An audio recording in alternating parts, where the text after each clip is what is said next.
বিদ্যুৎ জ্বালানির আমদানি নির্ভরতাই এ খাতে সংকটের বড় কারণ। বাংলাদেশ চেম্বার অব কমার্স আয়োজিত সেমিনারে কথা বলেন বক্তারা। জানান, নীতিগত পরিবর্তন ও সংস্কার না হলে পরিস্থিতি আরও খারাপ হবে। এ সময় নবায়নযোগ্য বিদ্যুৎ ও জ্বালানির সম্ভাবনা কাজে লাগাতে শুল্ক কাঠামোয় পরিবর্তন আনার কথা বলা হয়। বর্তমানে দেশে সরবরাহকৃত গ্যাসের পরিমাণ ২৭০ কোটি ঘনফুটের আশেপাশে। এক দশক আগেও নিজস্ব উৎস থেকে পুরোটা মিললেও এখন তা নেমেছে ১৭০ কোটির ঘরে। ফলে বাকিটা যোগান দিতে হচ্ছে আমদানি করে। কারণ এটা নিয়ে আমরা অনেকদিন যাবত বলছি যে আমদানি শুল্কই করা। বাংলাদেশ চেম্বার অব ইন্ডাস্ট্রিজের এই অনুষ্ঠানে ঘুরে ফিরে সেই আলোচনা। বক্তারা বলেন, দফায় দফায় গ্যাস বিদ্যুতের দাম বৃদ্ধির পেছনে বড় কারণ আমদানি নির্ভরতা। তাই নিজস্ব সক্ষমতা না বাড়ালে ভবিষ্যতে যা আরও বাড়বে।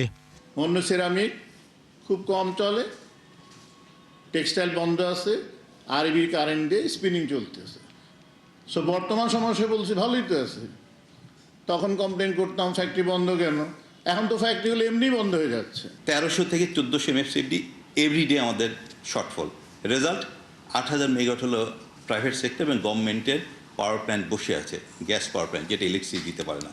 আমাদের ইন্ডাস্ট্রিগুলো গ্যাস পায় না। ওইটা গাজীপুর বলেন, সাভার বলেন, যে দেখতে বলে 90% ক্লিন এনার্জি কিন্তু বাংলাদেশে যে কোল পাওয়ার প্ল্যান্ট, ইন্ডিয়াতে এখনো কিন্তু 50% ইজ কোল পাওয়ার প্ল্যান্ট, 60% ইন্ডিয়াতে।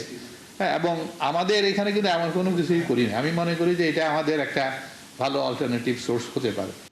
এ সময় জীবাশ্ম জ্বালানি নির্ভরতা কমিয়ে নবায়নযোগ্য ব্যবস্থায় মনোযোগ বাড়ানোর কথা বলেন বক্তারা।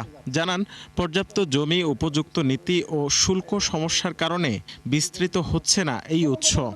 5 বছরের জন্য ট্যাক্সগুলো ফ্রি করে দেন না, অসুবিধা কোথায়? সোলার প্যানেল, ইনভার্টার আর স্ট্রাকচার আর হয়তো কেবল আর হচ্ছে ব্যাটারি, দ্যাটস অল। আপনি এই কটা জিনিস করে দেন আর সাথে একটা জিনিস লাগাই দেন ছোট্ট, সেটা হলো যে অ্যাক্সেস টু ফাইন্যান্স দেন। আপনি 15 টাকার বেশি আপনার ব্যাটারি সহ 24 ঘন্টা চালানো বেশি খরচ পড়বেন।